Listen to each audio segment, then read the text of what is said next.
5 and into the next life with Drew and me and Joe Messina. Joe Messina. Okay. All right.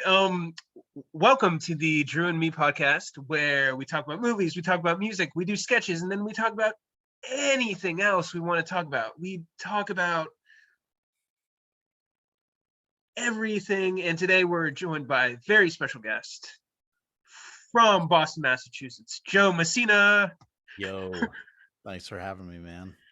Joe, thank you so much for being on. And today we're talking about Rush songs. We're talking about favorite Rush songs, and we're talking about favorite Kinks songs. Yeah. And let's see. So, Joe, I'll leave it up to you. Do you want Okay. to jump right in with a favorite Rush song? Sure. Yeah. Okay. I these two bands I think I definitely have always liked, but have not listened to as much in my life as the what are the other ones we did? Journey and Van Halen, right? Yo, did Uh, Journey, Van Halen, and Guns N' Roses. right. Yeah. I was like Yeah. super into Guns N' Roses and like pretty into Van Halen and Journey growing up. So I had to think a little bit about this. Um, so I, and I might have a more I might have a more boring list for these because I mostly know like their big radio hits. But Okay. that being said, um, Oh yeah. uh, so the first one that comes to mind with Rush is Limelight. Ooh. That's a good choice. And very like almost kind of like a meditation, kind of subtle at times, but very musically strong, very well produced, very rhythmic. A lot of great music in it. What are your favorite parts of Limelight? Um, I don't know. It's just like a really good set of riffs, which is Mm. as a guitarist, that's that's a big thing. Um, and it's just a powerful like kind of power pop song, you know. Um, it's got like uh you know what it has? It has a lot of this like movement in like the lower register, uh, Mm. while like having these repeated like higher notes, which is like always. It's such a. I was about to say it's a cheap trick, and like yeah, cheap trick. Oh. But, yeah, they probably do it too. But it's like it's such like a it's such a simple way to make something like really interesting because you're using like so little like musical material but making so much happen with it. It's that's a really cool thing. But yeah, it's just like a high energy like um great tune.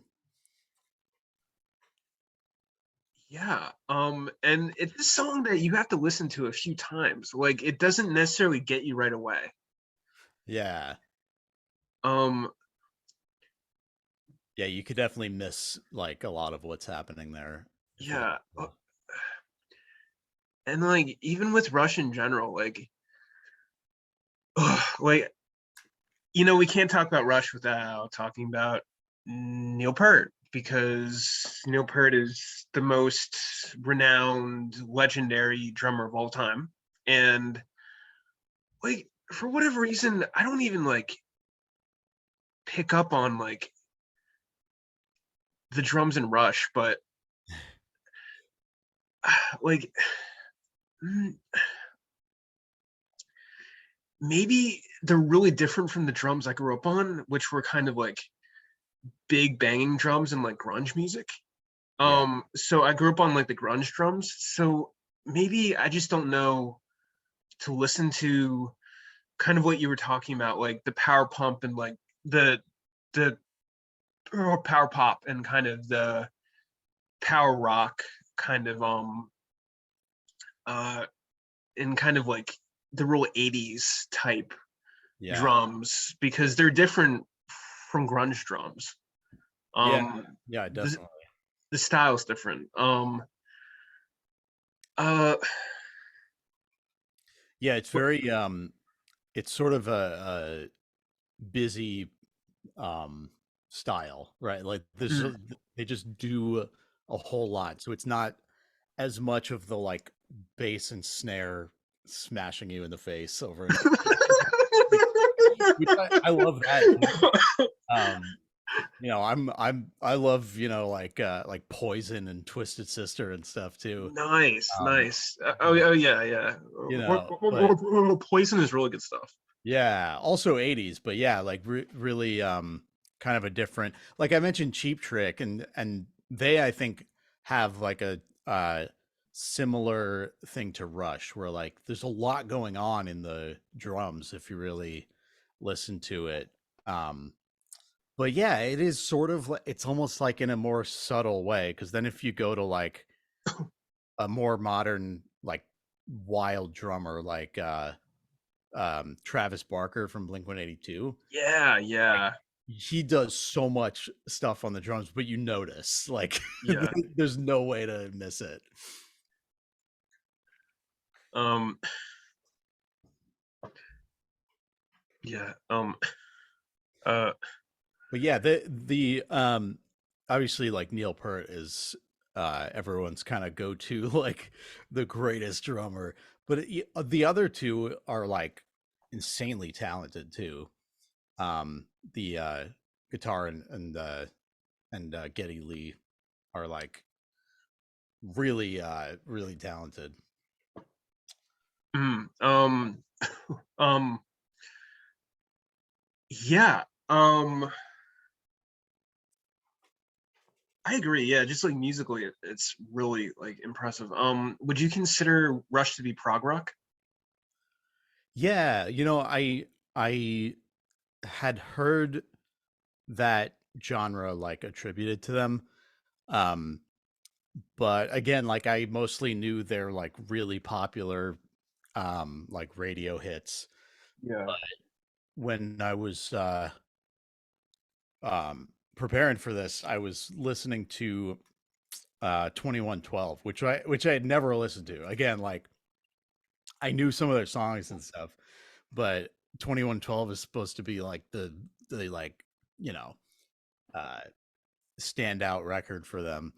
And it that is definitely prog rock. Like uh they do some wild stuff in that. Like the Mm, first track must have been like the entire A side of the record, like mm. it's like it's like 10 songs in one or something. It's yeah, so definitely in the vein of like Yes or something like that. Mm. Um, um, that's awesome. Yeah. Let's see. I'll have to listen to 2112 all the way through. Yeah, it's pretty cool. It also reminded me of Led Zeppelin a bit.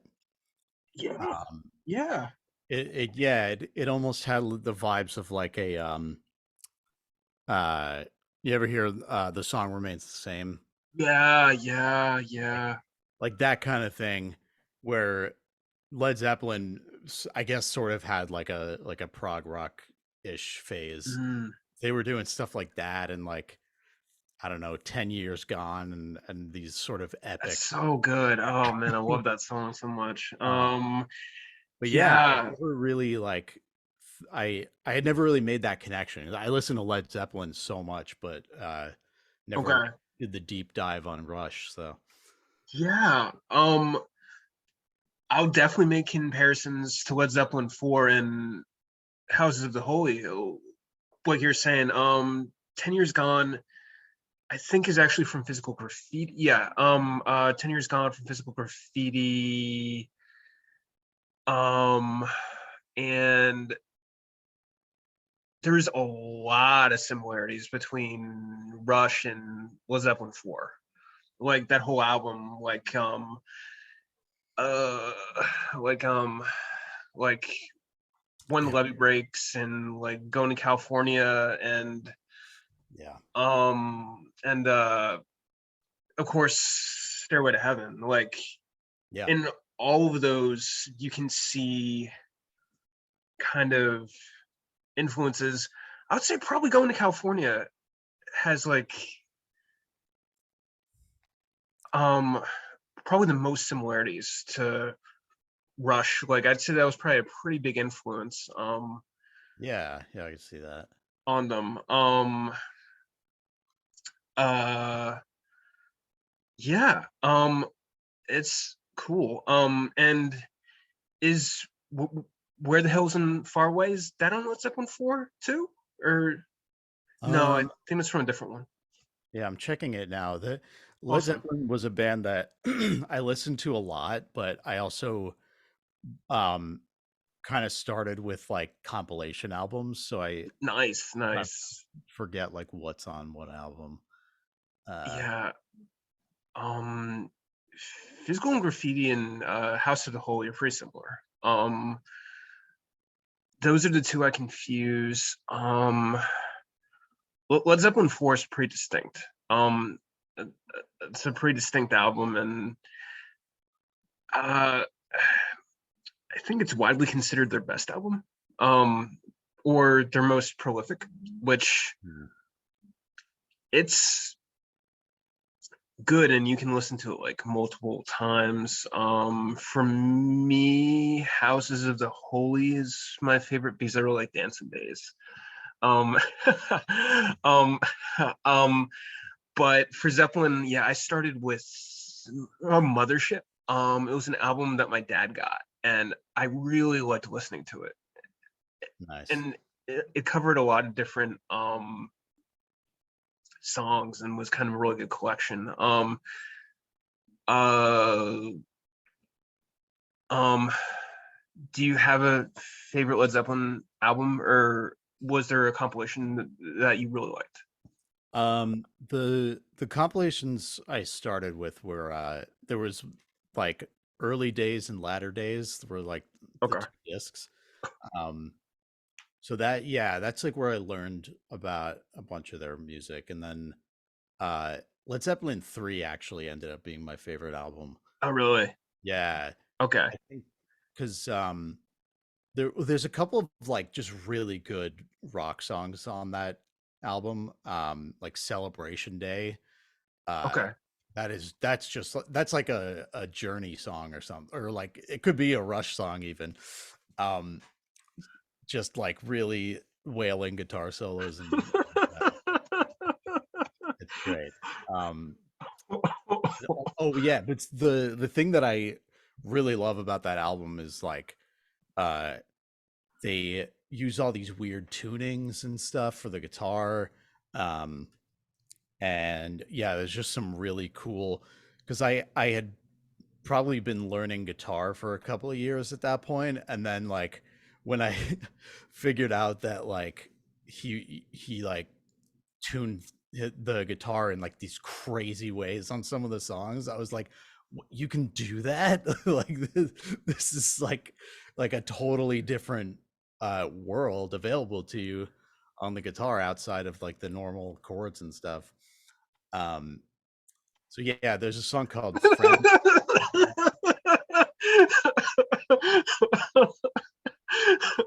Yeah, it's like it's crazy because they like you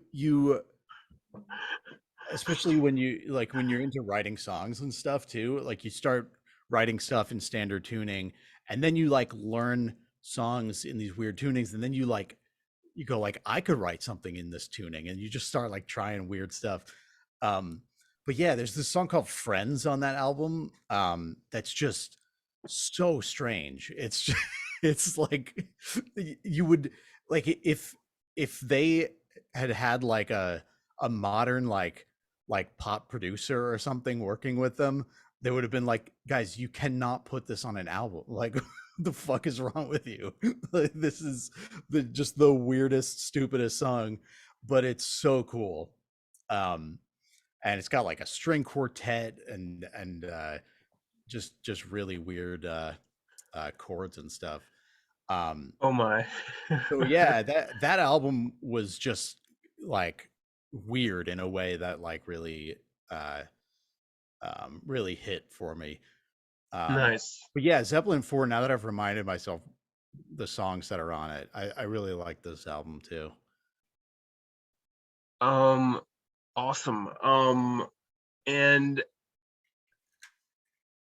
I'll have to take a look at three because I know I've listened to four all the way through. I'll have to listen to three. Yeah. Oh yeah, I just remember the first song on 3 is Immigrant Song.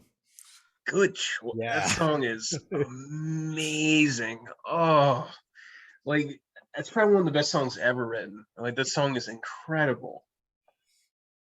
Like just such raw intensity and punch and like just that opening riff like so powerful and then the intensity of Robert Plant's voice, like it's just like the perfect marriage of controlled chaos in a song, and it's so rhythmic. And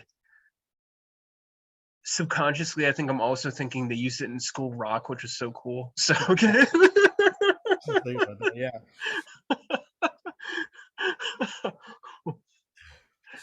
Yeah. Yeah, it's crazy. Like Led Zeppelin really, I think as much if not more than the Beatles set like a lot of the standards of, what was possible in rock music.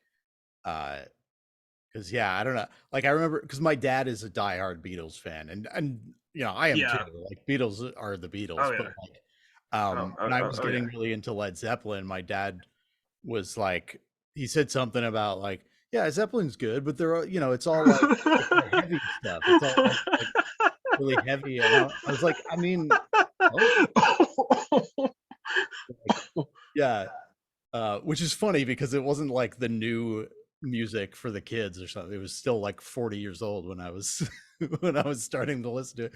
But yeah, it was like uh I was like, I don't know if you've heard all of it, Dad, because like they do so much like such a variety of things, just like the Beatles would do. Like, they have like the freaking London Symphony Orchestra on some of their later stuff, but they also had like, you know, basically Chuck Berry songs early on. It's like such a wide range.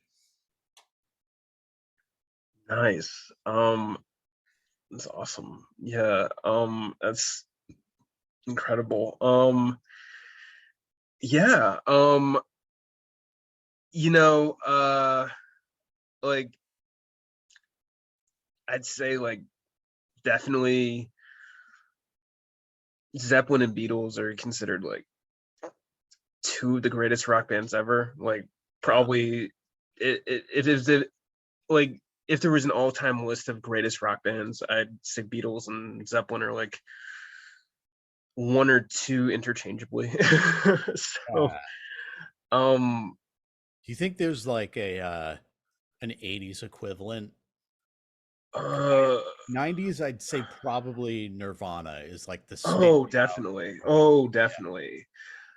Um Like a yeah, like what was the like short-lived but like extremely prolific like 80s band that changed the game? you could say Metallica. That's true. Yeah, yeah. They're a band I never listened to that much, but I had a couple of guitar students over the past couple of years who were big metalheads and always wanted to learn Metallica songs. And I was like, Nice. there's some wild variety going on there too. Oh, they have such a big library. Like like they've like it's such a like a big packed library of like of and they have such like diversity of, among their songs and albums and like they conquered a lot of ground and Yeah. yeah, I feel like you could get into Metallica and you could go it would take a long time to go through like all of it. That would be a fun project. Yeah, I might do that. At some point. I think that'd be a really fun project. But I think what um I think what we're both kind of dancing around is Metallica is kind of niche. Like they did change the game a lot, but they are metal. So they are niche, but they were big enough and they had a lot of crossover appeal. Right. So it was kind of big in that way. 80s there were a lot of really prolific hair bands. Um Right. I'd say probably Aerosmith, honestly. Now I know that Aerosmith kind of got started in the 70s, right? Yeah. Okay. Um, yeah, that's true. Yeah, because Aerosmith is an interesting choice, or they're an interesting example because yeah, they had a whole career in the '70s that was like huge, just 8 times platinum albums and shit, and then broke up and then came back in the late '80s and had another career. Like it's wild. Um, So yeah, I that they might be a better example because they were more of a breakthrough to like the mainstream. oh boy. Um, yeah. Um, yeah. And they did both. Just like you said, like they had mainstream hits and they also had like hard rock. So they could do hard rock and they could do mainstream. Like they could do both. They kind of started out rockier and then kind of, as we said in the Van Halen episode, kind of had more mainstream pop stuff, kind of more radio friendly. So like, you know, but also, very true to rock, very hard rock stuff as well. So That's true. um yeah, like, you know, I agree with you about Aerosmith and that they are kind of like one of those kind of perfect bands because they're so complete and they do so much like across the board and they have such a big library of both like musician stuff and pop stuff. Right. Just like so much good stuff and like one day you could be listening to an Aerosmith album and then like another day like completely different and think it's a different band. Yeah. Although what just occurred to me because I'm looking up lists and stuff. Uh, Okay. Guns N' Roses is probably like the because if you think about like these bands that have like such a high volume of output, but then like explode and just like can't last beyond like the initial run. um Yeah. Although I guess they're still around, but yeah, it's like Beatles, they were done by 1970. Zeppelin was done by 1980. um and yeah, Guns N' Roses was like just a burst of energy that was gone by like 1995 or whatever. Yeah. And then I agree. Chinese Democracy was a wonderful album, and I thought it was great that they came back. Like that album was fun. Okay. And yeah, that's cool. Yeah, but with Aerosmith, I feel like they'll be around forever. Yeah, well, they, I don't know. They're getting pretty old. Oh, the Rolling Stones are still touring, That's true. so like there's honestly just like some bands that they'll always keep going. Yeah, they'll wheel them out in a wheelchair. Oh no. Okay, okay, okay.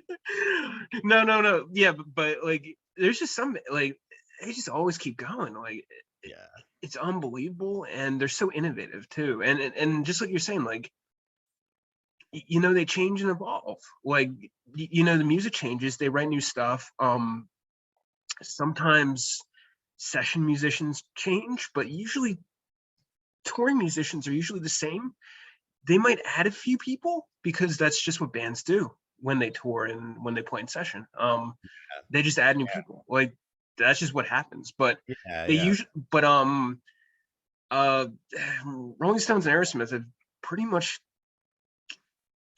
kept the core guys, so that's good. yeah, yeah. I think because the Stones, like I think a couple of guys died like early Oh, on.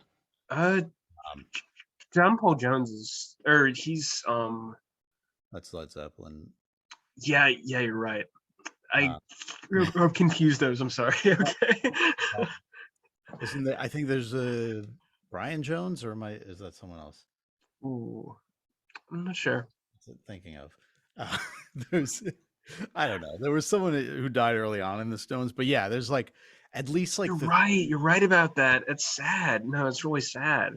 because yeah, the one of them's like on the 27 Club list. Oh, Um, yeah. Uh, let me see. Luckily nowadays musicians are less into hard drugs. So because they're less into hard drugs, I feel like they're avoiding the 27 Club, which is good. Yeah. Um, Oh, but that yeah, I like. Brian Jones. That was his name. Oh, okay. Yeah. That's really sad. Okay. Yeah, but yeah, it's Mick Jagger, Keith Richards, want Ronnie Wood. That's pretty much been the Okay. group. Yeah. Um, yeah, and Aerosmith too. But uh, but yeah, Rush. That's been the same three guys for 40 years or whatever. Nice. Um, yeah. Unfortunately, Neil Peart passed away, I think, a couple years ago, which was Ready? really sad. And yeah. Like you know, um, yeah, that's sad. And um, just sometimes things like that happen. But that's a shame. Uh, yeah. Okay. Let's see. So, I feel like we've kind of done a good rock retrospective here. Okay, okay. Yeah. Um, No, you know what? I think it's a good sign if like um you have like a formula, but it's actually hard to stick to it because we have so much other stuff to talk about. Uh, no, so there's yeah, like, and that's fun. And I feel like um that it's really fun for things to kind of grow and like go off tangents and things like that. oh yeah, So I love tangents on uh, podcasts. uh, uh, uh, Uh, uh, uh, yeah, so oh I'm boy. looking at the Rush list though. Oh yeah, You know YYZ? that's a good one. That's some That's good guitar in it. That is real good guitar in it. yeah, good riffs. Tom Sawyer, not can't go wrong. Solid, very solid. Um, uh, Spirit of the Radio, incredible song. I think Spirit of the Radio is like probably my third favorite. Favorite's Best Steel Day. Second favorite would be Temple of the Syrinx.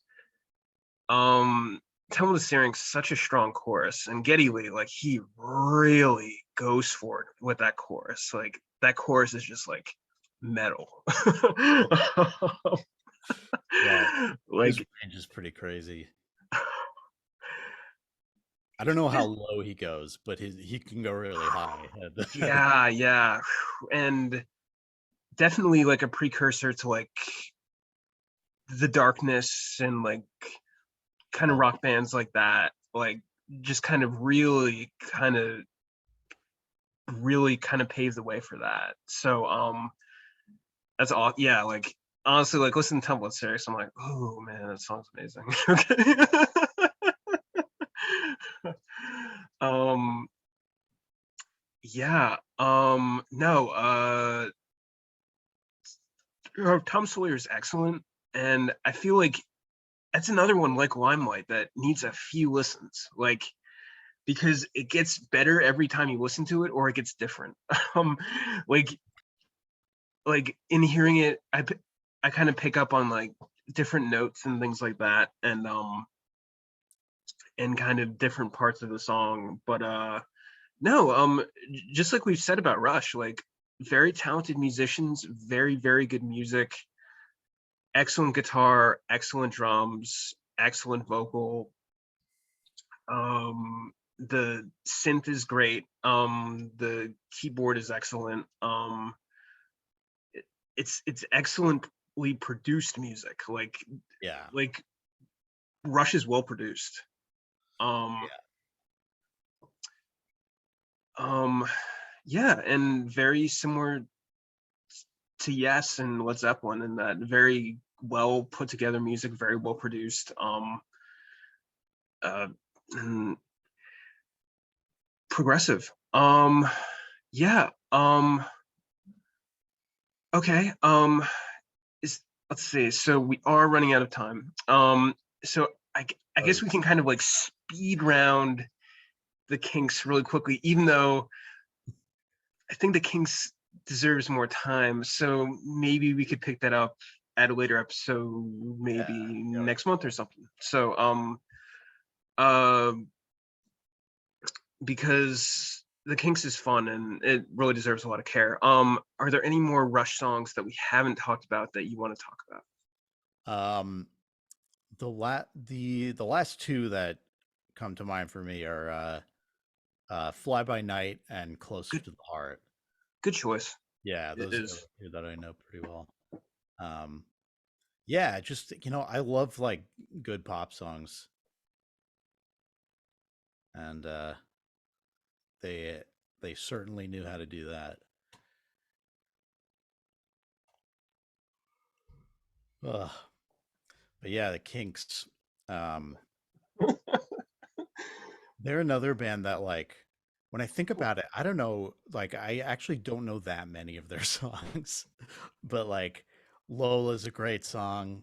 Um Mm, uh you know, You Really Got Me. Um awesome.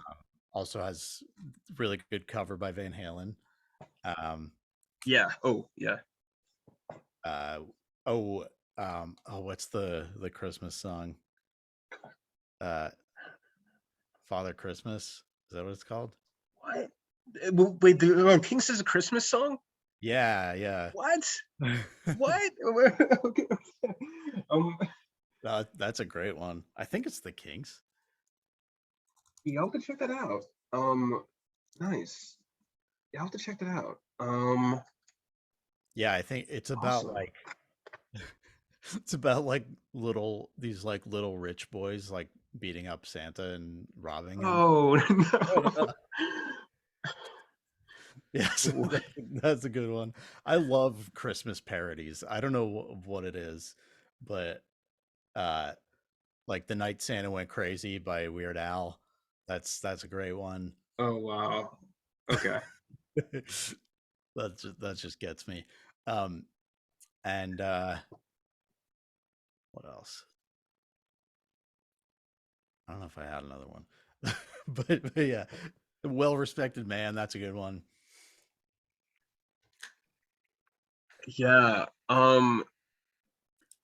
Good choices. Well respected man, excellent. I know they used it in the soundtrack to Juno, which is Yeah. great. I watched Juno a bunch, and any song in Juno is okay with me. So okay, okay. Yeah. Mm. Um, it's a good song. Lola is, I think, one of the best songs ever written. It's probably in my top 100 favorite songs ever. Like, um, it's just, it's so pretty, and there's such great chord progressions. Like the chord progressions on Lola are just amazing, and such great bridges and such great choruses, and it does different things at different times, and just Yeah, you definitely. know it it's like day in the life of the Beatles or like Bohemian Rhapsody, and it's just this masterpiece of like different levels. And like I feel like Lola is like one of those unsung anthems. Like obviously it gets attention, and it's probably next to You Really Got Me, it's probably the Kinks' most popular song. And it's been used in like, you know, commercials and things like that. But Yeah. it really is a masterpiece. Yeah. And it's you know, similar to how like uh Lou Reed and like Velvet Mm. Underground and stuff um would sing about like, you know, trans people and like drag queens and like people who were breaking gender norms who were at best ignored by the rest of society. Oh. Like, yeah, uh, it's such like a it's because if you look at the Oh. lyrics of Lola, it's so funny. Like it's the guy like just doesn't understand like what's going on, but he loves Lola anyway. Oh. Um, and it's like, yeah, and that it's like uh praised as being like very um I guess it's like supportive of like the trans community. At the very least, it's like let's have some fun with this concept and not like be dicks about it. You know, it's like it's not like a trans panic thing. It's like I love this trans person or drag queen. I don't know what exactly it's supposed to be, um but yeah, it's funny. It's like funny in a way that like has